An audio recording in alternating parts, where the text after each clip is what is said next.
আজকে মায়ের জন্মতিথি। আজকে মায়ের বলে যাওয়া শেষ বাণী সবার সাথে শেয়ার করার ইচ্ছে হলো।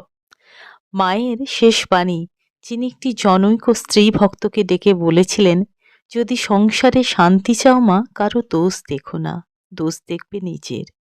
তবেই সংসারে শান্তি পাবে।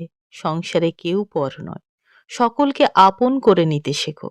এই অপূর্ব একটি বাণী যদি আমরা প্রত্যেকে মেনে চলতে পারি, তাহলে পৃথিবীটাই বদলে যাবে। আমরা যখন অন্যকে দোষ দিই বা অন্যের দোষটা বড় করে দেখতে শুরু করি, তখন কি হয়, নিজের মনের মধ্যেই ইরিটেশনটা চলতে থাকে। যখন সবকিছু বিচার করে নিজের দোষ মেনে নিয়ে আমরা চুপ করে যাই, তখন অপূর্ব এক শান্তি মনের মধ্যে পাওয়া যায়। এটি মা বলেছিলেন, সকলে এটি মেনে চললে পৃথিবীটা সত্যি বদলে যাবে। সকলে ভালো থাকুন। মায়ের আশীর্বাদ সকলের ওপর ছড়ে পড়ুক। জয় মা।